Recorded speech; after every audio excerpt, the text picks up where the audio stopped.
Hello and welcome to English in Advance. I'm your host, Jessica, and I'm so glad you're here with me today. Have you ever reached that point in your English learning journey where you understand almost everything? You can watch movies, you can follow the news, but when it's your turn to speak, you feel stuck. It's like all the advanced words and phrases you know are locked away in a box, and you can only find the simple keys. You want to express a complex idea, a nuanced opinion, or a detailed story, but you end up using the same basic vocabulary over and over. If that sounds familiar, I want you to know you are not alone. This is a common plateau for advanced learners, and today we are going to build a bridge across it. This episode is designed to immerse you in the kind of English you hear in real, everyday conversations, in the workplace, and in complex discussions. We'll do this through stories. Lots of them, each one packed with detail. I'll share in-depth stories from different aspects of life. And as we go, we'll pause to look closely at the powerful vocabulary, the natural idioms, and the sentence structures that make the language come alive. This isn't just about listening, it's about absorbing the language so deeply that it becomes your own.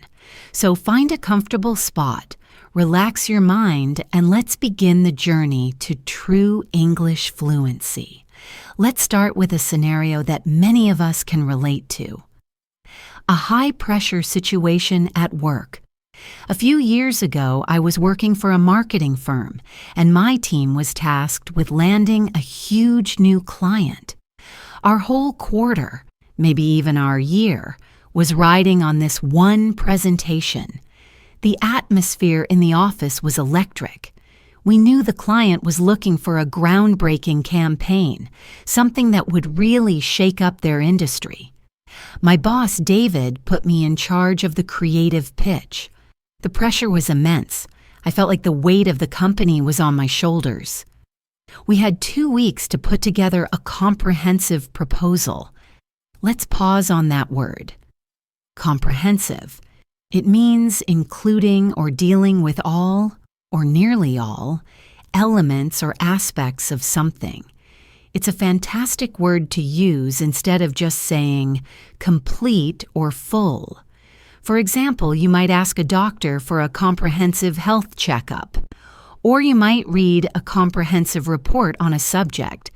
In our story, we needed a comprehensive proposal, one that covered every single detail from the creative concepts to the budget breakdown. Can you think of something in your life that required a comprehensive plan? Maybe planning a wedding or moving to a new country. Take a moment and try to build a sentence with that word. For example, to learn a language effectively, you need a comprehensive approach that includes listening, speaking, reading, and writing. Good. So for 2 weeks, my team and I burned the midnight oil. This is a great idiom. To burn the midnight oil. It means to work late into the night. You can picture it, can't you? Someone working by the light of an oil lamp long after the sun has gone down. We use it all the time to talk about studying for exams or working hard to meet a deadline. For instance, I have a huge project due on Friday, so I'll be burning the midnight oil all week. The process wasn't entirely smooth, however. About a week in, we had a major disagreement about the core creative concept. I favored a more audacious, risky idea, while my colleague Mark argued for a more conventional, safer approach. He felt my idea might alienate the client's traditional customer base. The word alienate here means to cause someone to feel isolated or estranged, to make them feel like they no longer support something. Mark was worried my risky campaign would alienate loyal customers. Our discussion became quite heated, and we reached an impasse. An impasse is a situation in which no progress is possible, especially because of disagreement. A deadlock. We were stuck. To move forward, our boss, David, had to step in and mediate. He listened to both of our perspectives and then helped us find a middle ground. His solution was to synthesize the best elements of both ideas. To synthesize means to combine a number of things into a coherent whole.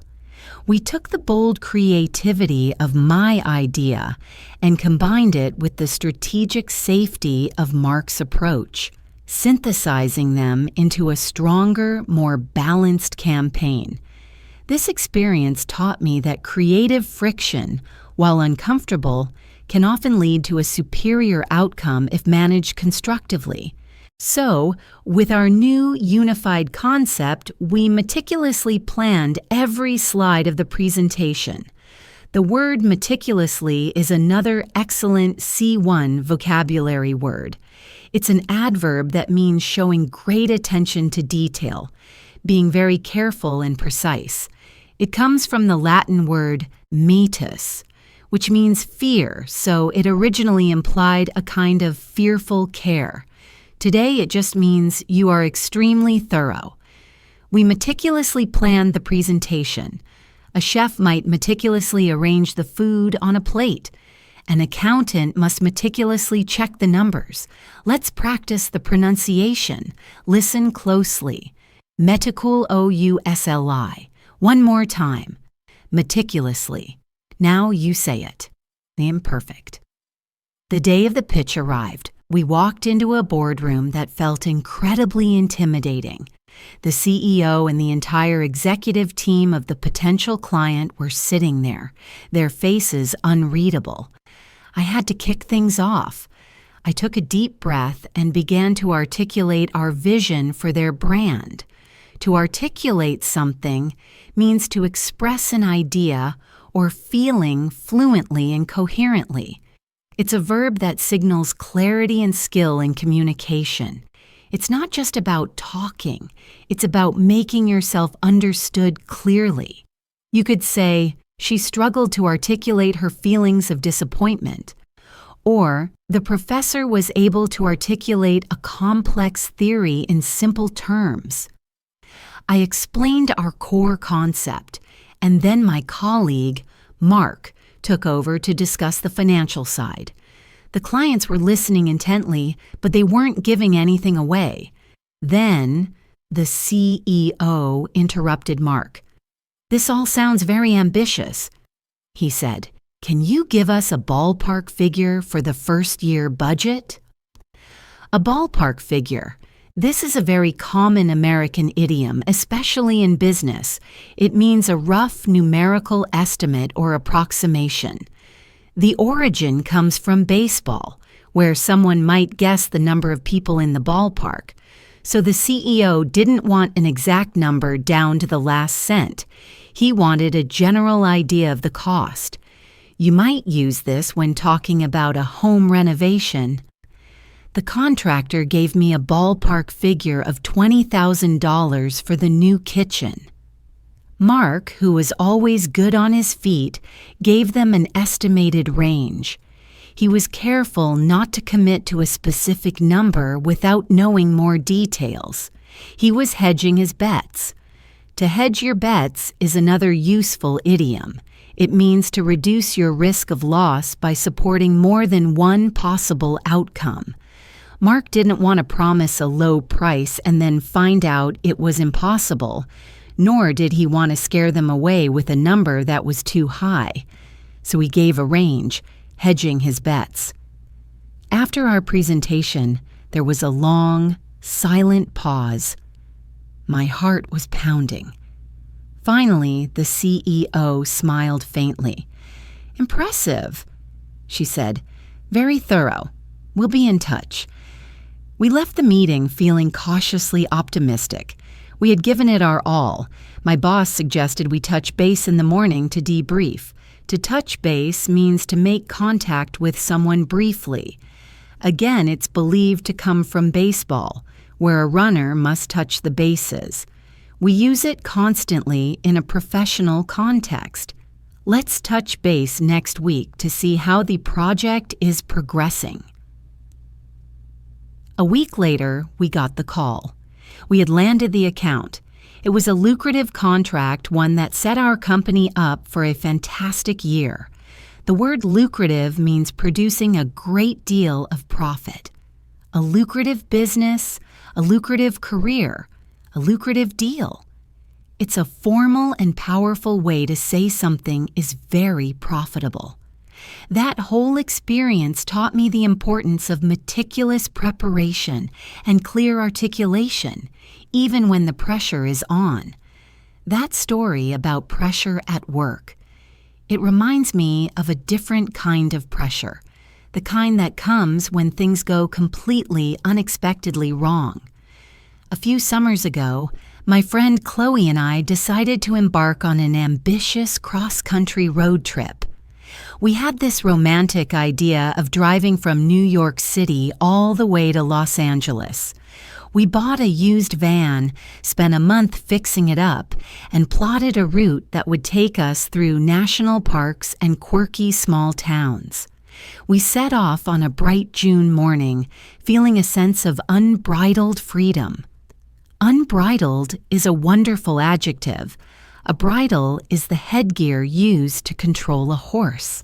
So unbridled means uncontrolled or unconstrained. We felt unbridled freedom, pure, limitless freedom. You can also talk about unbridled enthusiasm or unbridled joy. The first week was idyllic. The word idyllic describes a time or place that is extremely happy, peaceful, or picturesque. It's like a scene from a perfect postcard. We drove through the rolling hills of Pennsylvania and the vast cornfields of the Midwest. Everything was going according to plan, but our luck was about to run out. We were driving through a particularly desolate stretch of highway in Nevada. Desolate means empty, barren, and showing no signs of life. Imagine a desert landscape with nothing but sand and rock for miles and miles. That's a desolate place. Suddenly, we heard a loud clunking noise from the engine, and the van started to lose power. We managed to pull over to the side of the road just as smoke started billowing from under the hood. The verb to billow means to fill with air and swell outwards, like a sail on a ship. When we talk about smoke, billowing gives you this image of thick, rolling clouds of it. Much more descriptive than just saying smoke was coming from the engine. We stood on the side of the desolate highway, watching our dream trip literally go up in smoke. We had no cell service. There wasn't another car in sight. A feeling of profound despair began to set in. Profound means very great or intense. You can feel profound sadness, have a profound impact on someone, or ask a profound question. It adds a sense of depth and seriousness. After what felt like an eternity, a rusty old pickup truck pulled over. The driver was a grizzled old man with a kind face. Grizzled means having or streaked with gray hair. It's often used to describe older men who look like they've lived a full, tough life. He took one look at our engine and shook his head. "Well," he said, "your engine is shot. You're not going anywhere in this thing." He offered to give us a ride to the nearest town, which was about 50 miles away. The town was, well, it was dilapidated. That's a great word for describing something in a state of disrepair or ruin as a result of age or neglect. Think of an old abandoned building with broken windows and a sagging roof. That is a dilapidated building. The town had one main street, a diner with a flickering neon sign, and a single gas station that doubled as a mechanic's shop. The mechanic, a man named Earl, was a man of few words. He promised he'd take a look at the van but made it clear we weren't his top priority. So, for the next 2 days, we were in limbo. In limbo is a state of uncertainty, where you are waiting for something to happen and can't move forward. We were waiting for a mechanic to look at the van, waiting to find out if it was fixable, waiting to know the fate of our trip. We spent our time in the local diner, drinking coffee and contemplating our options. To contemplate means to look at thoughtfully for a long time or to think deeply about something. We were contemplating whether our trip was over. The whole situation felt surreal. Surreal means having the qualities of a dream. Bizarre. Just days ago, we were on a grand adventure, and now we were stranded in a forgotten town.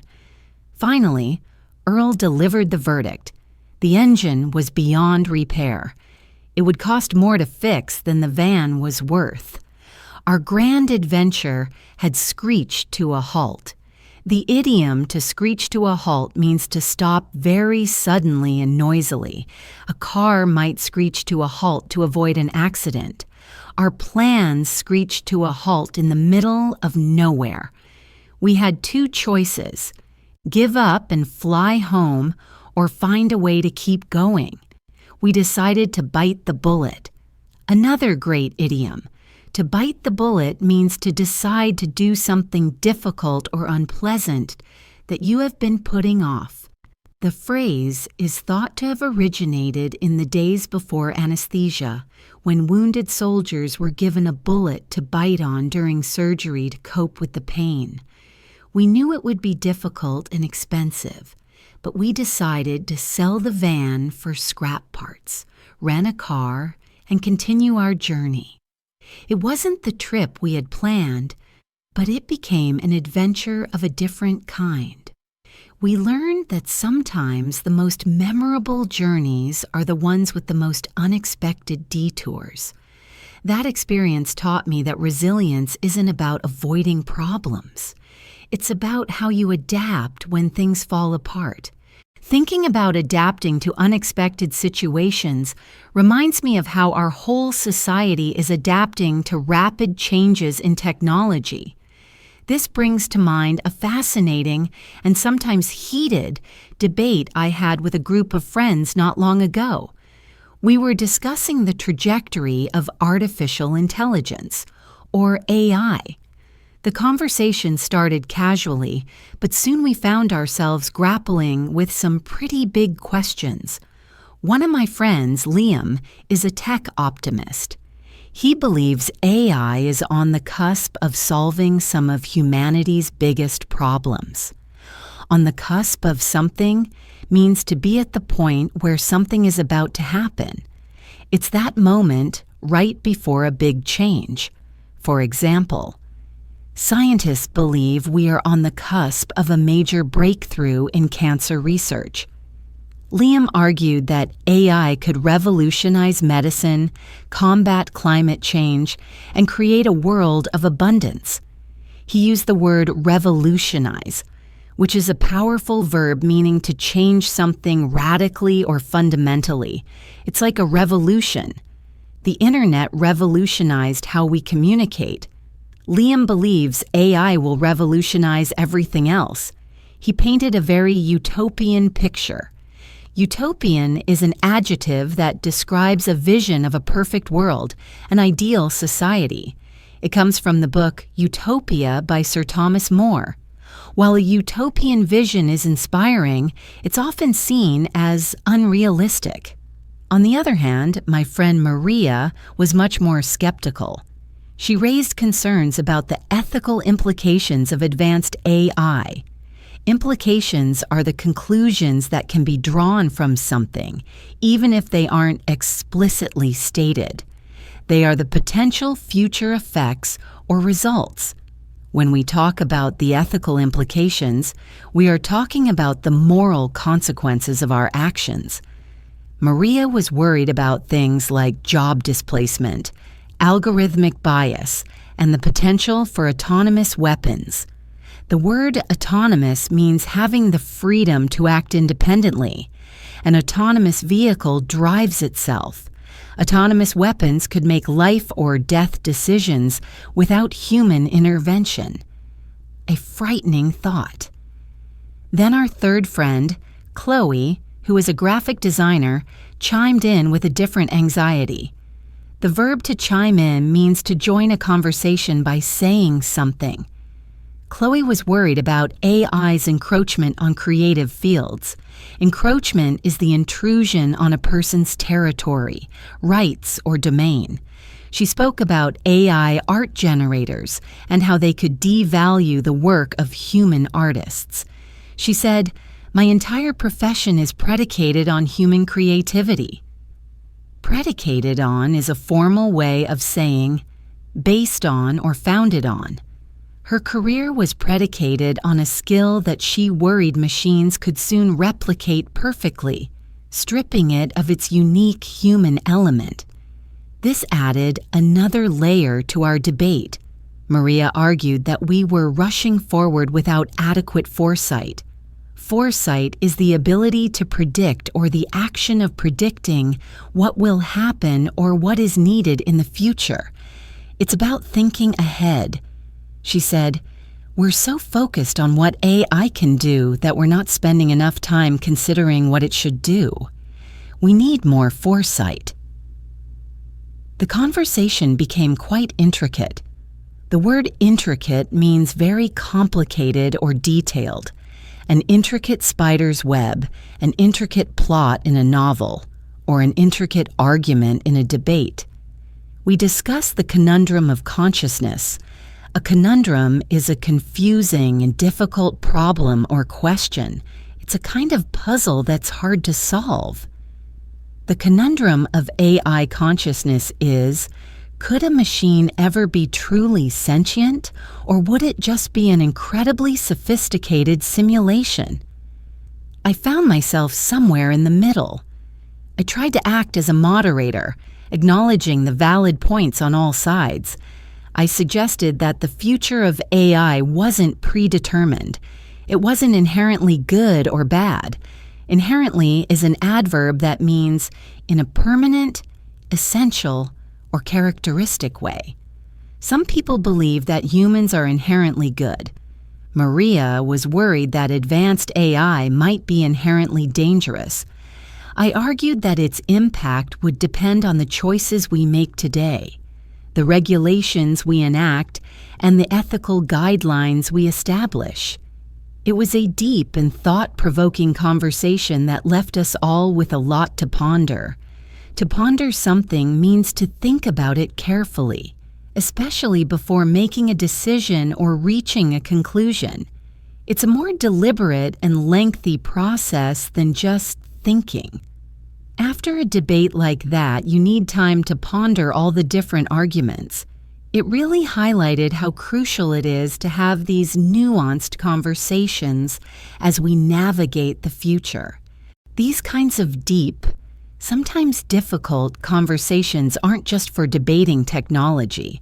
They often happen much closer to home. For example, around the family dinner table.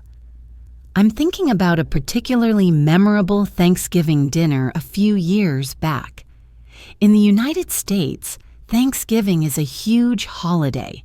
It's a time for family to gather, share a big meal, and express gratitude. But when you mix different generations and personalities, it can also be a minefield of potential disagreements. My extended family is a perfect example. We have relatives from all walks of life with very different political views. That year, the tension was palpable. You could feel it in the air. Palpable is a fantastic adjective. It means a feeling or atmosphere so intense that it seems almost tangible, as if you could touch it. The tension was palpable. You can also have palpable excitement in a stadium before a big game. My Uncle Steve has a tendency to be quite dogmatic. Dogmatic means to be inclined to lay down principles as undeniably true. without consideration of evidence or the opinions of others. A dogmatic person is very rigid in their beliefs and doesn't like to be challenged. He started talking about a contentious political issue. Contentious means causing or likely to cause an argument. Controversial. A contentious issue is one that people are likely to disagree about. Immediately, I saw my cousin Sarah, who is very progressive, bristle at his comments. To bristle means to react angrily or defensively. Think of a cat whose fur stands on end when it feels threatened. Sarah was bristling. For a few minutes, everyone was walking on eggshells. This idiom, walking on eggshells, means to be very careful what you say or do around someone because they are easily upset or angered. The whole family was walking on eggshells, hoping to avoid a major conflict. My aunt tried to change the subject by loudly complimenting the turkey, a transparent but valiant effort. Transparent in this context means obvious or easy to perceive. Her attempt to distract was transparent. Valiant means showing courage or determination. It was a valiant effort, but it failed. The elephant in the room had been acknowledged. The elephant in the room is a major problem or controversial issue that is obviously present but avoided as a subject for discussion because it is personally, socially, or politically embarrassing, controversial, or taboo. Uncle Steve's and Sarah's opposing views were the elephant in the room. Sarah decided she couldn't bite her tongue any longer.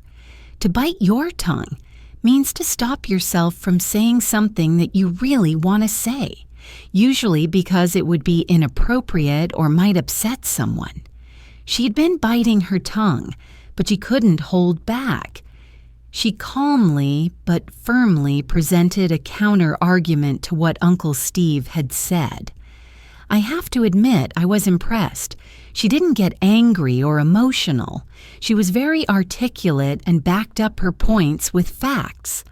Uncle Steve, who wasn't used to being challenged so directly, was momentarily flabbergasted. Flabbergasted is a great informal word that means surprised or astonished greatly. If you are flabbergasted, you are completely shocked.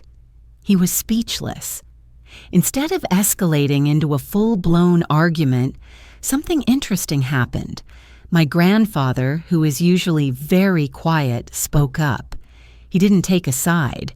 Instead, he said, "It's good that we can talk about these things." In my day, we didn't. Disagreement isn't a bad thing, as long as we listen to each other with respect. His intervention completely diffused the tension. To diffuse a situation means to make it less tense or dangerous. He diffused the tension with his calm words of wisdom. The conversation shifted after that. People still disagreed, but the tone became more inquisitive and less aggressive. We started asking questions instead of just stating opinions. It turned from a potential disaster into a genuine, albeit challenging, dialogue. It was a powerful reminder that it's possible to disagree with people you love without being disrespectful, and that sometimes the most important conversations are the most difficult ones. Speaking of difficult things that turn into something wonderful, let's move from the dinner table to the outdoors. I want to tell you about the time my neighbors and I started a community garden. It sounds simple, but it ended up being a monumental undertaking. There was this vacant, derelict lot at the end of our street. A derelict building or piece of land is in a very poor condition as a result of disuse and neglect. It was an eyesore, filled with weeds and trash. For years, everyone just complained about it. Then one day, my neighbor, a retired woman named Carol, had an idea. Why don't we turn it into a garden for the whole neighborhood? She suggested. At first, the idea seemed daunting. Daunting means seeming difficult to deal with in anticipation, intimidating. The task of clearing the lot and preparing the soil was daunting. But Carol's enthusiasm was contagious. Soon, a small group of us decided to knuckle down and make it happen. To knuckle down is a phrasal verb that means to apply oneself seriously to a task. We knew we had to stop talking and start working, so we knuckled down. The first step was getting permission from the city, which involved a surprising amount of bureaucracy and paperwork. Bureaucracy refers to a system of government or administration marked by officialism, red tape, and proliferation of rules. Navigating the city's bureaucracy was our first major hurdle. A hurdle is a problem or difficulty that must be overcome.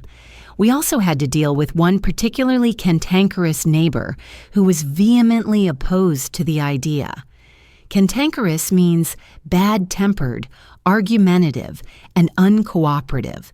Vehemently means in a forceful, passionate, or intense manner. This neighbor was vehemently against the garden, claiming it would attract pests and lower property values. Overcoming his objections required a lot of patient diplomacy. Once we got the green light, the real work began. We spent several weekends clearing the lot. Everyone pitched in. To pitch in means to join in and help with a task or activity. Kids, parents, elderly residents. Everyone pitched in. We pulled weeds, removed rocks, and tilled the soil.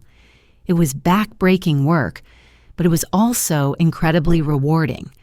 We were transforming this ugly, neglected space into something with potential.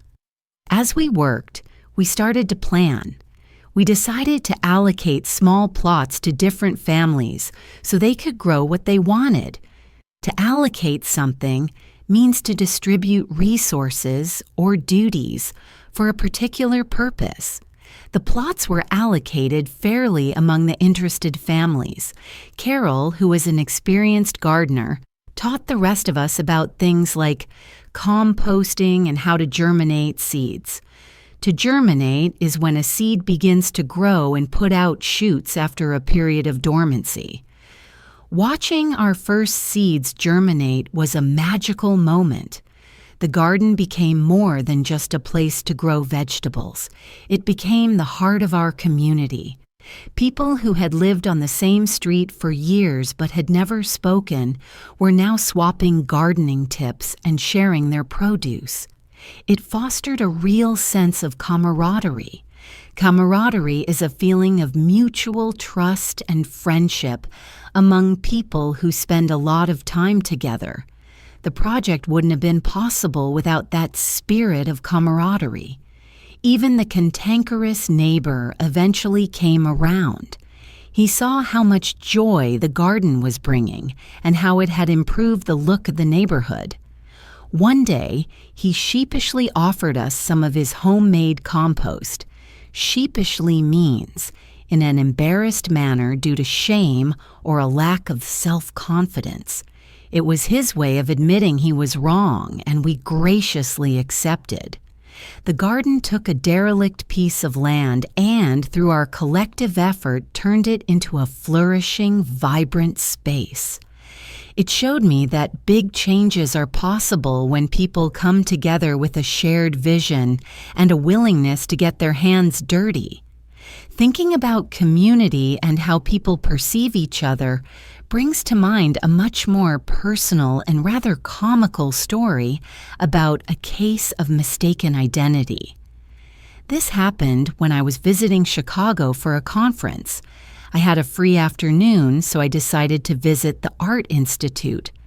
I was wandering through the modern wing, completely engrossed in the paintings. To be engrossed in something means to be completely absorbed or to have all your attention taken up by it. I was so engrossed that I wasn't paying much attention to the people around me.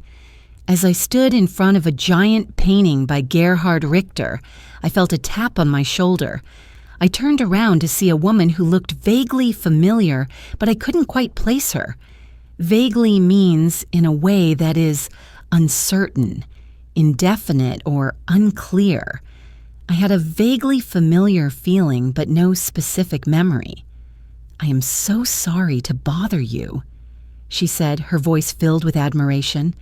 "I just have to say I am a huge fan of your work. Your last book was absolutely life-changing." I was completely bewildered. Bewildered means perplexed and confused, very puzzled. I had no idea what she was talking about. I'm not an author. I just stammered, "Oh, thank you?" To stammer is to speak with sudden involuntary pauses and a tendency to repeat the initial letters of words. I was so confused I could barely speak properly. She then started asking me very specific questions about the characters in this book I had supposedly written. I was in a real predicament. A predicament is a difficult, unpleasant, or embarrassing situation. Should I correct her and cause us both embarrassment, or should I just play along? For a fleeting moment, I considered the latter. A fleeting moment is one that lasts for a very short time. For a fleeting moment, I thought, maybe I could be a famous author. I tried to give ambiguous answers. Ambiguous means open to more than one interpretation, not having one obvious meaning.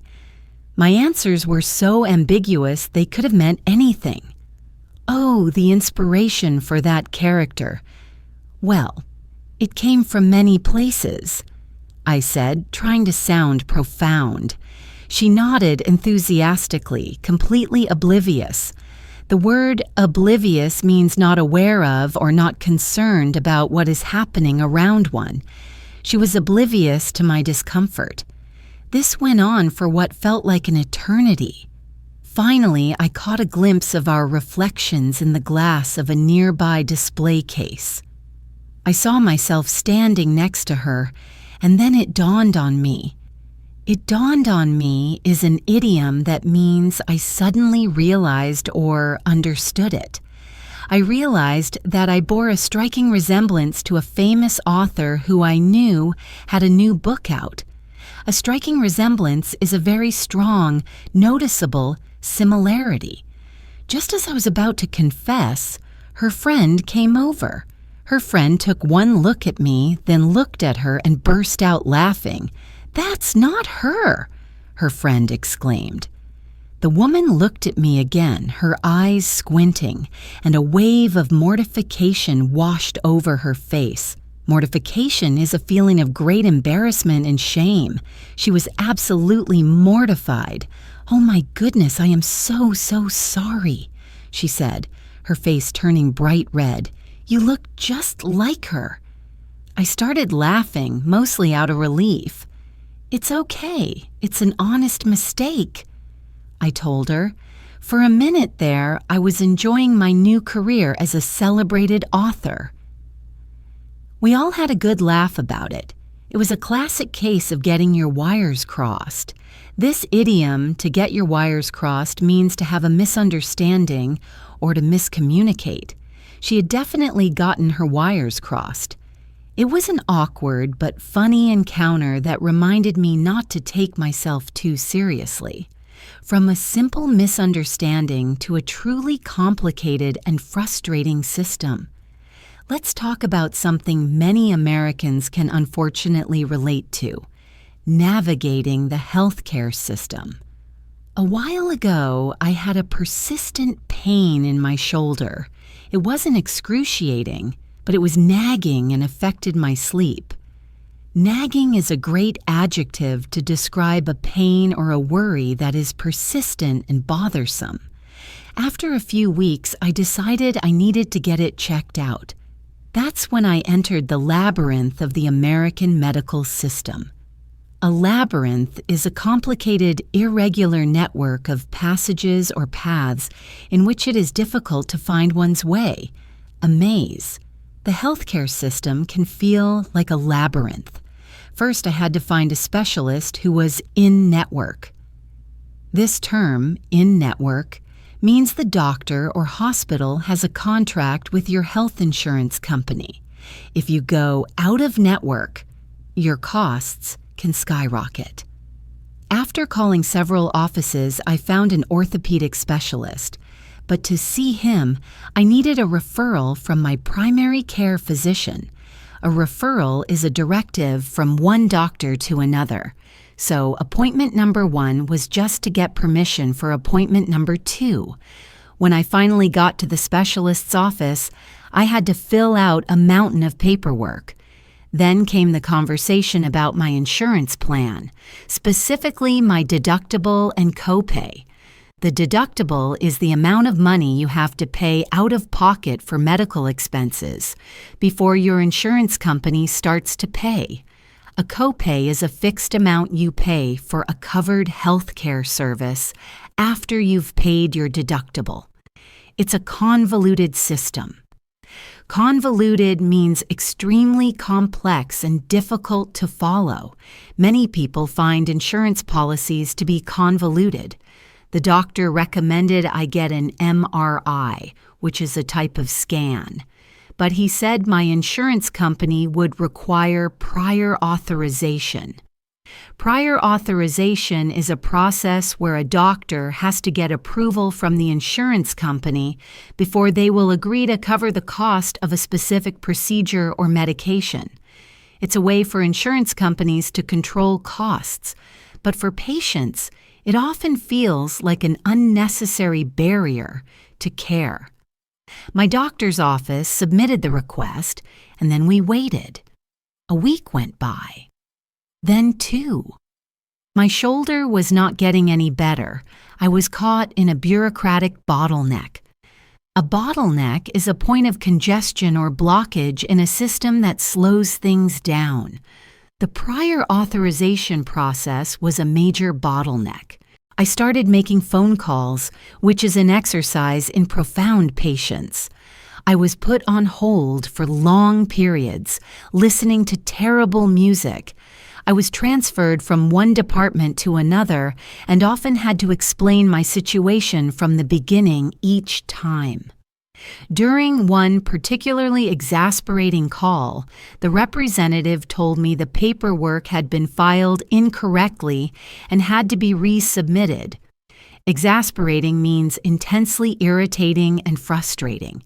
It was an exasperating conversation. I felt like I had to be a fierce advocate for my own health. To advocate for something is to publicly recommend or support it. In this context, I had to be an advocate for myself, pushing the process forward. Eventually, after numerous calls and a lot of persistence, the MRI was approved. The scan revealed a small tear in my rotator cuff, and the doctor recommended physical therapy. Thankfully, the therapy worked, and my shoulder eventually healed. The whole ordeal was a lesson in perseverance. It highlighted how difficult it can be to navigate complex systems and the importance of being a proactive and informed patient. It's a side of American life that can be incredibly challenging, even for native speakers, from one kind of civic experience to another. A few years ago, I received a summons for jury duty. In the United States, being called for jury duty is a civic responsibility. It means you might be selected to be a juror in a legal case, where you listen to evidence and help decide the outcome. My first reaction was, I admit, one of inconvenience. It meant taking time off work and disrupting my routine. But it ended up being one of the most compelling experiences of my life. Compelling means evoking interest, attention, or admiration in a powerfully irresistible way. It was a compelling experience. I reported to the courthouse, a grand, imposing building. Imposing means grand and impressive in appearance. We were all gathered in a large room, a cross-section of society. People of all ages, races, and professions. We were all there for the same reason. The first part of the process is called voir dire, a French term that means to speak the truth. It's the jury selection process where the lawyers for both sides ask potential jurors questions to determine their suitability and to identify any potential bias. Bias is a prejudice in favor of or against one thing, person, or group compared with another, usually in a way considered to be unfair. The lawyers were looking for any bias that might prevent a juror from being impartial. I was selected to be a juror on a criminal case.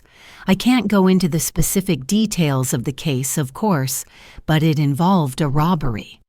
For the next 3 days, we sat in the jury box and listened to testimony. Testimony is the formal written or spoken statement, especially one given in a court of law.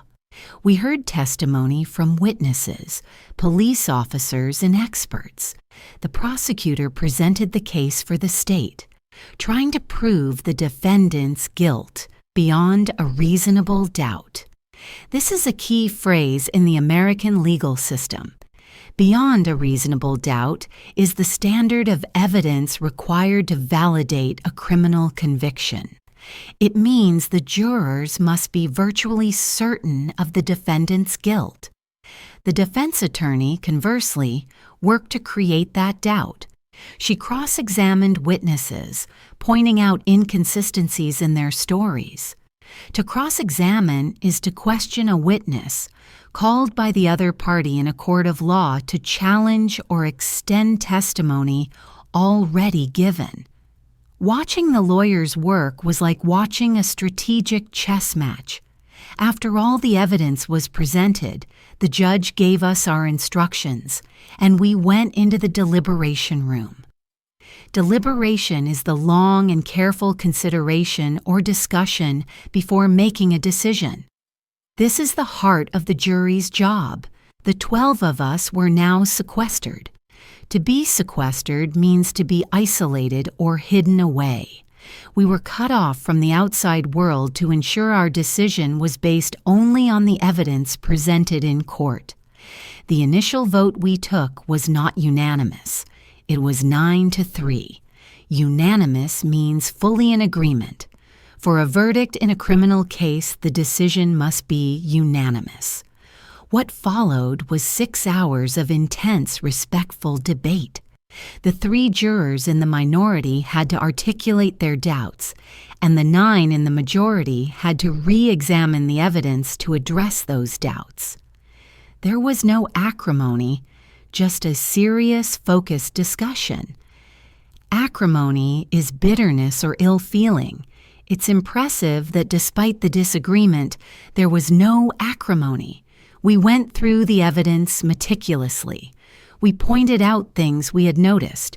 We questioned each other's interpretations, and we slowly, piece by piece, came to a consensus. A consensus is a general agreement. Reaching a consensus required patience and open-mindedness. It was a profound responsibility, knowing our decision would have a huge impact on someone's life. Finally, we reached a unanimous verdict. Walking back into the courtroom to deliver the verdict was a solemn moment. Solemn means formal and dignified, not cheerful or smiling.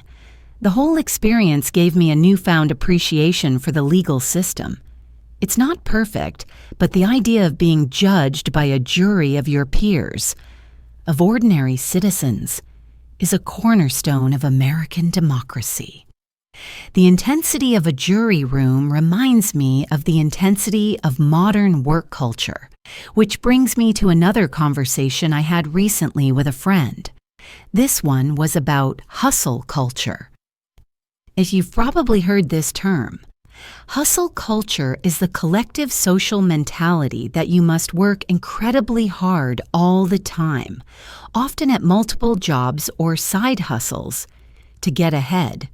A side hustle is a piece of work or a job that you get paid for in addition to your main job. The conversation started when my friend Ben told me he was feeling completely burned out. Burnout is a state of emotional, physical, and mental exhaustion caused by excessive and prolonged stress. It's a very common feeling these days. Ben was working his demanding full-time job and also trying to launch an online business in his spare time. He confessed, "I feel like I'm on a treadmill I can't get off." Society valorizes being busy. To valorize something is to give or assign value or validity to it. It's a great C1 word. He felt that our culture valorizes the state of being constantly productive. He also brought up the insidious role of social media in all of this. Insidious means proceeding in a gradual, subtle way, but with harmful effects. He described the insidious way that platforms like Instagram and LinkedIn are filled with people showcasing their relentless work ethic, which creates a pervasive sense of inadequacy if you're not doing the same. Pervasive means spreading widely through an area or a group of people. This feeling of inadequacy is pervasive. But my other friend, Maya, who was with us, had a slightly different perspective. She's a freelancer, and for her, the hustle is a form of empowerment. She argued that the traditional 9-to-5 job structure is antiquated. Antiquated means old-fashioned or outdated.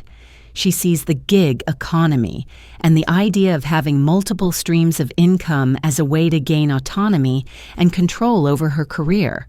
She said, "I don't see it as a grind. I see it as building something for myself. I'm not beholden to a single employer." To be beholden to someone means to be indebted to them or to owe them something. Maya didn't want to be beholden to a boss or a company. This led to a nuanced discussion about the pros and cons. We talked about how hustle culture can be a double-edged sword, an idiom. A double-edged sword is something that has both favorable and unfavorable consequences. On one hand, it can foster innovation, entrepreneurship, and a strong work ethic. On the other hand, it can lead to burnout, anxiety, and the commodification of hobbies. Commodification is the action or process of treating something as a mere commodity, something that can be bought and sold. The pressure to turn every passion or hobby into a money-making venture is a form of commodification. We concluded that the issue isn't ambition itself, but the relentless, often toxic, pressure to monetize every moment of our lives. There's a difference between healthy ambition and a culture that equates self-worth with productivity. We need to carve out space for rest, for hobbies that are just hobbies, and for simply being without the perpetual need to be doing. Perpetual means never ending or changing, occurring repeatedly. This perpetual pressure is exhausting. It was a cathartic conversation. Cathartic means providing psychological relief through the open expression of strong emotions. It felt good to talk openly about the pressures we all felt. It helped us realize that finding a sustainable pace, one that allows for both ambition and well-being, is a personal and crucial challenge in the modern world. From the abstract world of work culture to something very tangible and physical, I want to tell you about the saga of renovating my first house. My husband and I bought an old house that was built in the 1920s. It had good bones, as they say, which means the basic structure was solid, but it needed a complete overhaul. An overhaul is a thorough examination of machinery or a system, with repairs or changes made if necessary. We were about to give the entire house a complete overhaul. We were young, naive, and thought we could do most of the work ourselves. A classic blunder. A blunder is a stupid or careless mistake. Our first major project was the kitchen. We wanted an open concept space, which meant taking down a wall. We were about to start swinging sledgehammers when my father-in-law, who has some construction experience, came over. He took one look and said, "Whoa, stop! You need to ascertain if that's a load-bearing wall." To ascertain something is a formal verb that means to find something out for certain, to make sure of. A load-bearing wall is one that supports the weight of the structure above it. Removing it without proper support could have been catastrophic. Catastrophic means involving or causing sudden great damage or suffering. It was our first lesson. Know what you don't know. We hired a contractor to handle the structural work, and we decided to tackle the more aesthetic jobs. Aesthetic refers to the principles of beauty and artistic taste. We were in charge of the aesthetic choices, like tile, paint colors, and fixtures. I spent countless hours poring over design magazines and websites. To pore over something means to read or study it with close attention. I pored over every detail, trying to create a cohesive look. Cohesive means exhibiting or producing cohesion, sticking together. We wanted a cohesive design throughout the house. Every renovation project is a series of unforeseen problems. When we pulled up the old linoleum floor in the kitchen, we discovered the subfloor was rotten. We had to replace it, which was an unexpected expense that threw our budget out of whack. To throw something out of whack is an idiom that means to cause something to stop working correctly or to disrupt its balance. Our budget was thrown completely out of whack. Later, while painting the ceiling, we noticed a faint water stain. A small plumbing leak from the upstairs bathroom had been slowly dripping for years, creating a huge, hidden mess. We had to tear open the ceiling, fix the pipe, and then patch the drywall. It was a domino effect of problems. The domino effect is a cumulative effect produced when one event sets off a chain of similar events. One small leak created a domino effect of repairs. We had to learn to be flexible and to problem solve on the fly. We learned to work around problems, which means to find a way to deal with or avoid a problem. There was a weirdly placed pipe we couldn't move, so we had to design the cabinets to work around it. The entire process was grueling. Grueling means extremely tiring and demanding. There were weekends we spent covered in dust and paint, feeling completely overwhelmed. But there were also moments of pure satisfaction. The day we installed the last kitchen cabinet and stepped back to look at our work, that was an incredible feeling. We had taken a dark, cramped space and transformed it into a bright, functional heart of our home. The renovation was a huge learning curve. A learning curve is the rate of a person's progress in gaining experience or new skills. Our learning curve was practically vertical. It taught us about construction, budgeting, and perhaps most importantly, about patience and teamwork. It's a bit like learning a language. It's a long, sometimes messy process. But when you see the results of your hard work, the feeling of accomplishment is immense. Speaking of grueling processes and immense accomplishment, let's talk about pushing physical and mental limits. A couple of years ago, I decided to train for a marathon. I was not a natural runner. In fact, I despised running. To despise something is to feel a deep repugnance for it, to hate it. But I wanted a challenge, something that seemed borderline impossible for me. So I signed up for the New York City Marathon.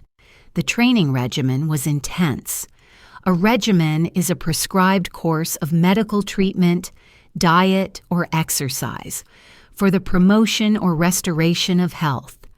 My training regimen involved running 4 or 5 times a week with gradually increasing mileage. The first few months were brutal. Every run was a struggle.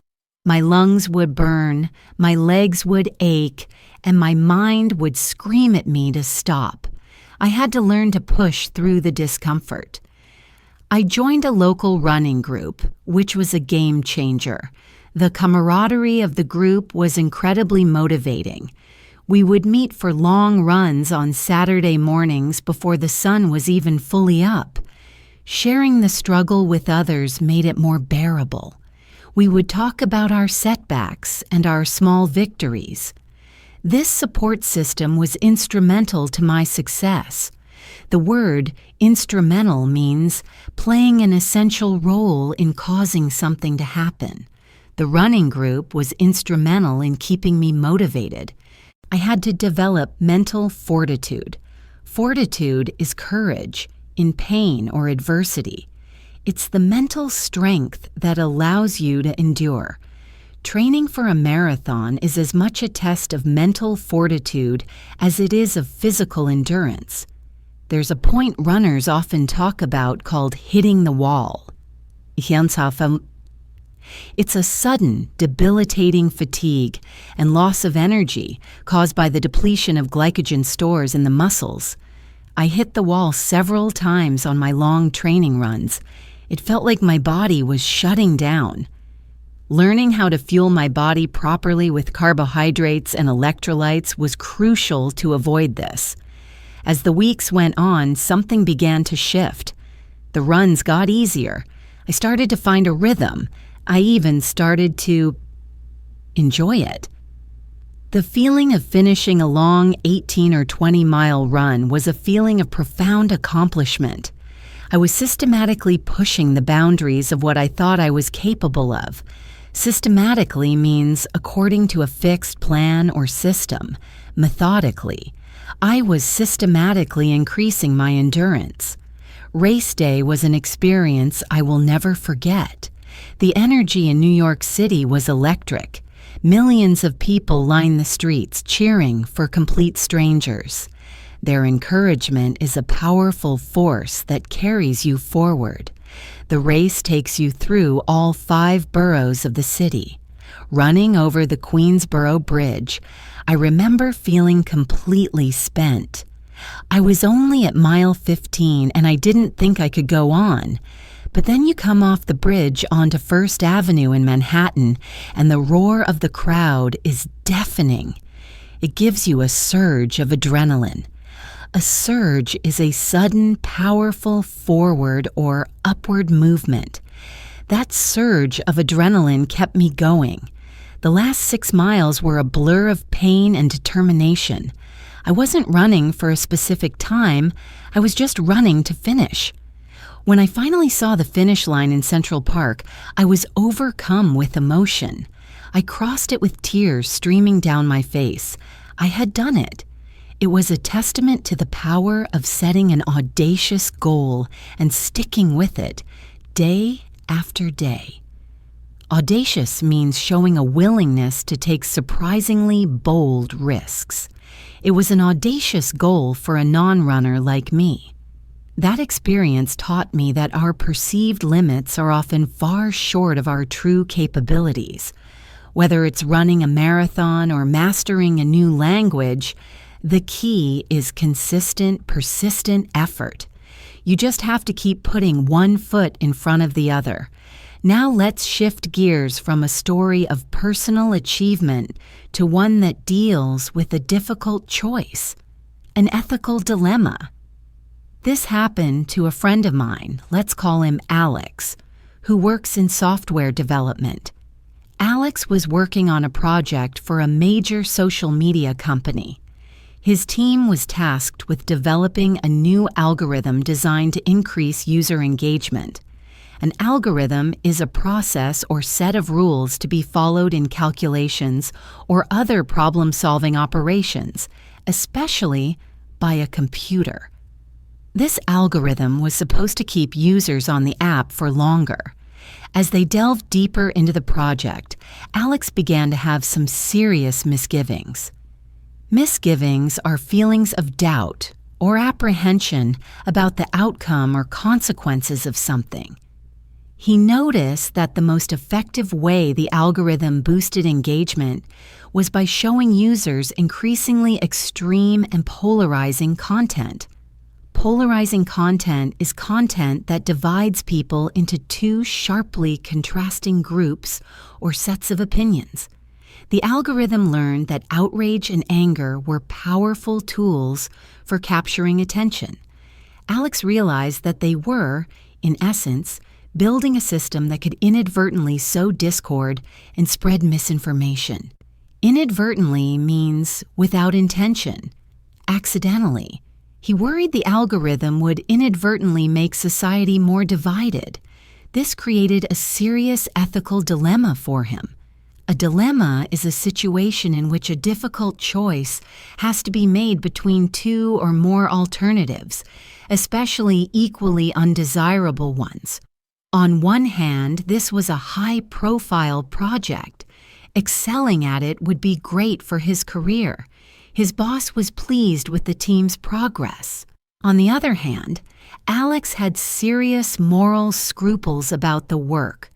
Scruples are feelings of doubt or hesitation with regard to the morality of a course of action. His scruples were telling him this was wrong. He felt that continuing the project would compromise his integrity. Integrity is the quality of being honest and having strong moral principles. He had to weigh the potential repercussions. Repercussions are the unintended and usually unwelcome consequences of an action. If he spoke up, he could be labeled as not a team player, and it could jeopardize his position at the company. To jeopardize something means to put it into a situation in which there is a danger of loss, harm, or failure. He didn't want to jeopardize his career. If he stayed silent, he would be complicit in creating something he believed was harmful. Complicit means being involved with others in an illegal or morally wrong activity. He didn't want to be complicit. After a lot of agonizing, he decided he couldn't ignore his conscience. He gathered data to support his concerns and scheduled a meeting with his director. He calmly and professionally explained his findings and the potential negative societal impact.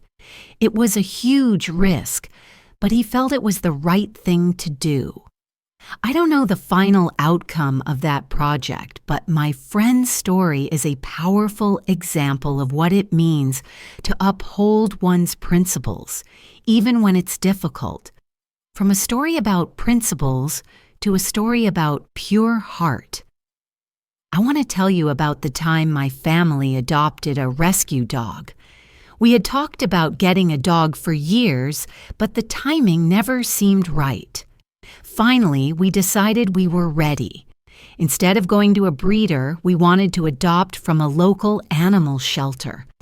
When we arrived at the shelter, the cacophony of barking was overwhelming.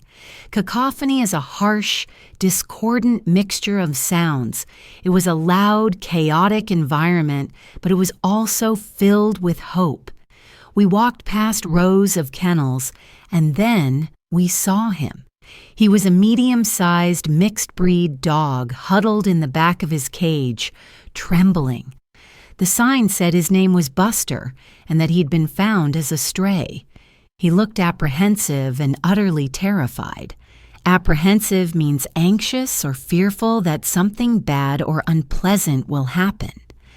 Buster was clearly apprehensive of everything and everyone. My heart went out to him. While other dogs were jumping and barking for attention, he just tried to make himself smaller. We asked to meet him in a quiet room. When the volunteer brought him in, he wouldn't make eye contact. He just sat by the door, wanting to escape. Despite his fear, there was something endearing about him. Endearing means inspiring love or affection. We saw a gentle soul underneath the fear. Against our better judgment, perhaps, we decided to take a chance on him. We filled out the adoption papers and brought him home. The first few weeks were challenging. Buster was a bundle of nerves. He was skittish and would flinch if we moved too quickly. Skittish means easily scared, nervous. He spent most of his time hiding under the table. We knew we had to be patient. We didn't force him to interact. We just created a calm, predictable environment and let him warm up to us on his own terms. To warm up to someone or something is a phrasal verb meaning to begin to like or enjoy them or it. Slowly, tentatively, he began to change. Tentatively means in a way that lacks confidence. Hesitantly. He would tentatively take a treat from my hand. Then one evening, as I was reading on the couch, he came over and put his head on my lap. It was a breakthrough moment. From that day on, he began to blossom. His true personality emerged. He was goofy, playful, and incredibly affectionate. He learned to trust us, and in return, he gave us his unconditional love. Unconditional means not subject to any conditions. The love of a pet is often described as unconditional. Watching his transformation from a terrified, broken animal into a confident, happy member of our family was one of the most rewarding experiences of my life. It taught me about the profound resilience of animals and the healing power of a safe and loving home. Finally, let's talk about one more journey. The journey of learning a new skill as an adult. A few years ago, I decided I wanted to learn how to play the guitar. I've always been captivated by musicians who can just pick up a guitar and create beautiful music. To be captivated by something means to be attracted and held by its charm, beauty, or excellence. I wanted to be able to do that, so I bought an acoustic guitar and a beginner's instruction book. The initial enthusiasm was huge, but I soon discovered that my fingers were clumsy and uncooperative. The cognitive dissonance was immense. Cognitive dissonance is the state of having inconsistent thoughts, beliefs, or attitudes, especially relating to behavioral decisions and attitude change. In my head, I knew what the music should sound like, but my hands produced a series of jarring, unpleasant noises. The first major hurdle was learning to form chords. It required a level of finger dexterity I simply did not possess.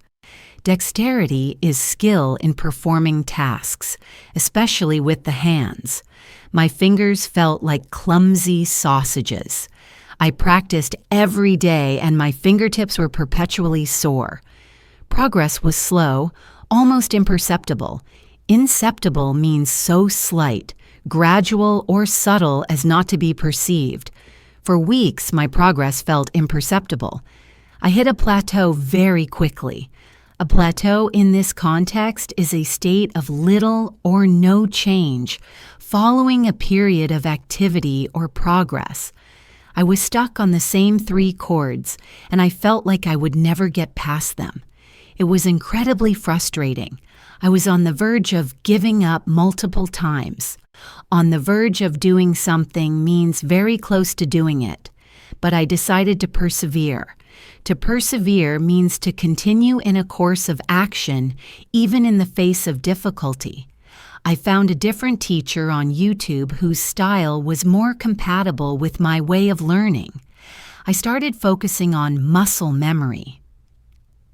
Muscle memory is the ability to reproduce a particular movement without conscious thought, acquired as a result of frequent repetition of that movement.